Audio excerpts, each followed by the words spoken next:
It's December 1st, 2007. We're at Milan Puskar Stadium in Morgantown, West Virginia. The number 2 ranked West Virginia Mountaineers are just one game away from their first BCS Championship appearance in school history. But their legendary offense has imploded at the most painful moment possible against hated rival Pitt. Everything this 28.5-point underdog Panthers team needs to pull a miracle upset has happened so far. But there's no room for error against one of the most explosive teams in college football, even when you're punting with 6 seconds left. How did West Virginia get so close to making history? And how did Pitt get this close to breaking it? We need to rewind. Right now, reality is setting in for West Virginia. If they're lucky, their normally amazing offense might get one more play to prevent this massive upset. But there should be a lot more points on the board right now.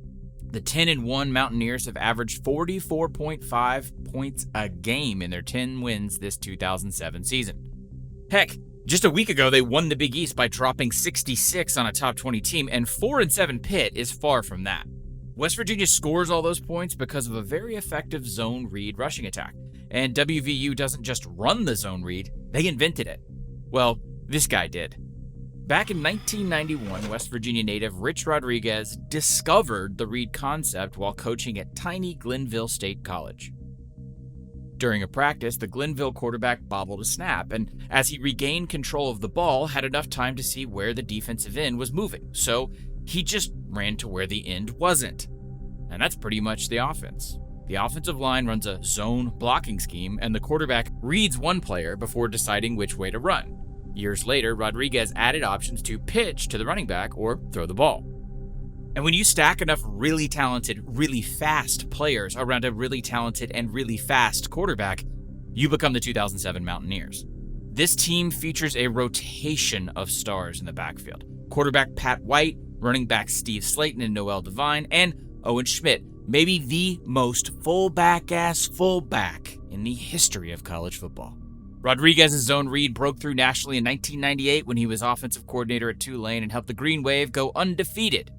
Then he came home to West Virginia as head coach in 2000. The move made WVU a national powerhouse in a sport where upstarts are hard to come by.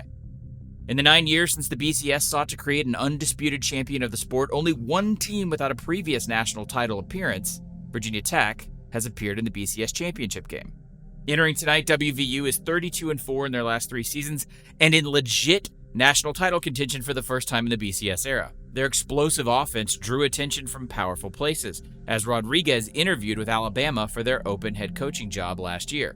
But the prospect of staying in Morgantown to chase a BCS title with the sport's most exciting backfield was too much, and Rich Rod turned down rebuilding the Tide. And if that sentence sounds weird, buckle up, because in the year 2007, nothing was normal in college football. One of the problems for the Neers right now might be that number 2 ranking next to their name, because it might actually be cursed. In the last 56 days, 9 different teams ranked number 1 or number 2 in the AP poll have lost, including 6 number 2 ranked teams. It's been an especially turbulent season, and Missouri and West Virginia, the 2 teams ranked number 1 and number 2 entering the last week of the regular season, are both losing right now. One of those former number 2s is South Florida, the only team who's been able to stop WVU's offense this season. The Bulls pulled an upset in September by selling out on defense to stop West Virginia's run game, and they lucked out when White missed the second half of the game with a leg injury. A single loss in the BCS era usually kills a team like West Virginia's chances at a national title appearance because WVU is in the Big East and already has a weaker schedule compared to bigger schools competing for one of only 2 spots in the title game. But there's been a lot of upsets this season, and no one program is truly dominant. Now outside of the national title race, the Neers offense was able to quietly thrive while the rest of college football went stark, raving mad. And by the end of November, West Virginia had ascended all the way to number 2. Now, all they had to do was win one more game at home, which happened to be against a crappy 4-win team. A crappy 4-win team who's also their most hated rival, meaning that logic goes out the window in games like these. This is the 100th meeting between Pitt and West Virginia. The two campuses are only 70 miles apart, with both programs recruiting the same families in a region of coal miners and steel mill workers, which is why the game became affectionately known as the Backyard Brawl. This rivalry is intense, but it rarely impacts the national title picture. In 1955, an undefeated WVU was knocked out of the Sugar Bowl when Pitt pulled an upset. In 1982, then number 1 Pitt held off a WVU upset 16-13 when the Nears missed a field goal to end the game. But for 90-ish other games, the Backyard Brawl has been exactly that: local politics, fragile regional identities, and hatred between Pittsburgh, the city folk, and the hillbilly Mountaineers. And this brawl wasn't supposed to be a particularly good or close game, because this year's Pitt team is an unremarkable 4-7 under third-year head coach Dave Wannstedt. After a lengthy NFL coaching run, Wannstedt came back to his alma mater in 2004. During his rebuild, Pitt's been blown out twice by the Mountaineers, but while the wins haven't piled up yet, Wannstedt has come through on his biggest hiring day promise: to recruit and sign Pennsylvania's best players, most notably running back LaShawn "Shady" McCoy from Harrisburg. While there's young talent at a few positions, this was still a program finding its footing. Pitt shouldn't have been capable of competing with WVU head-on. So Pitt defensive coordinator Paul Rhodes created a high-risk game plan, going all in on stopping West Virginia's zone read running by putting Pitt in a cover 0. In a cover 0, both safeties abandon the deep part of the field and move into the box to stop the run, while corners cover receivers one-on-one with no help at all, hence the name. With 2 extra defenders, Rhodes spent all week preaching tackling fundamentals to accompany the schematic gamble. Players like Scott McKillop, the team's leading tackler, had to execute with perfect form. But by jamming West Virginia's zones with extra defenders focused on preventing yards after contact, Rhodes thought Pitt could prevent West Virginia's big play tendencies. But that's not entirely true because of cover 0's obvious risk. With both safeties committed to the run, anything over the top in the passing game has a pretty damn good chance of not just completing, but scoring. And yes, West Virginia was run-heavy, but they still had a great receiver in Darius Renaud. If the Mountaineers ran into too much traffic, surely they'd throw deep to push the safeties back. It's a very simple adage: take what the defense gives you. So, Pitt's best shot, selling out their pass defense to try and stop a dynamic run game, was at best half a plan, which, let's be honest, is no plan at all.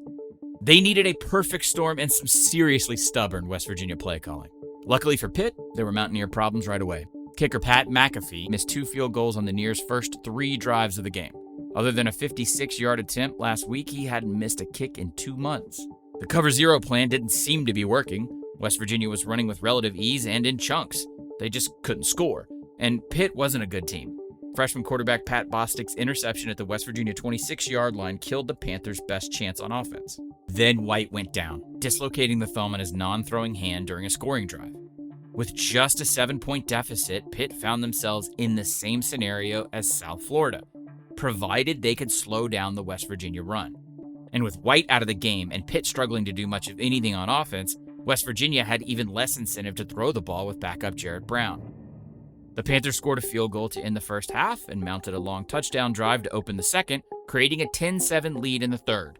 West Virginia wouldn't or couldn't start throwing, and Brown wasn't nearly the same kind of runner as White, meaning the WVU offense got a whole lot easier to read and stop, especially for a defense committed completely to the run.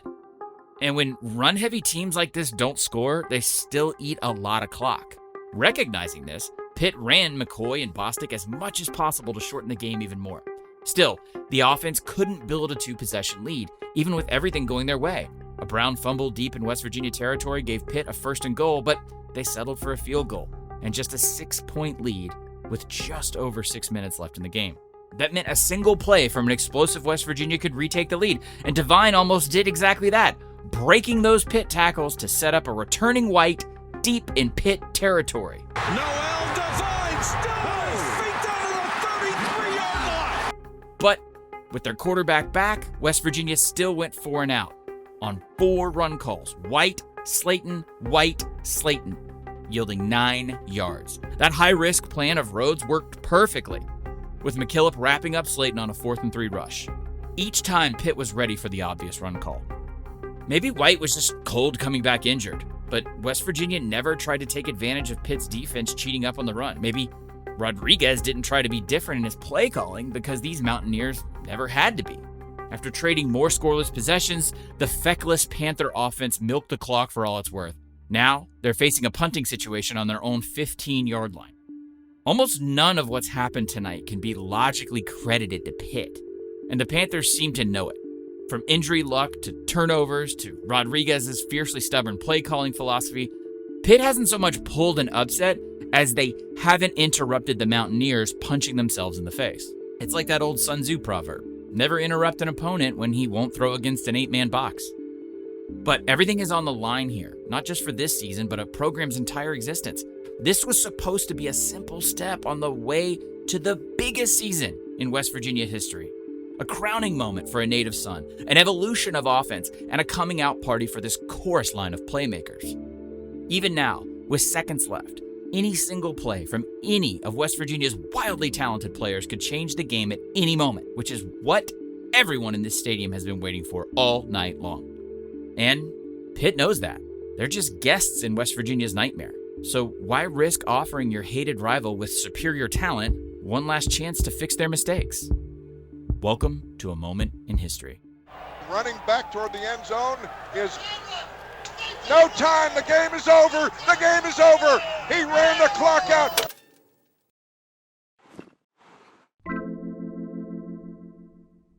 Okay, thanks for watching. Please like and subscribe to Secret Base. And for more insane endings that shouldn't have ever happened, click here.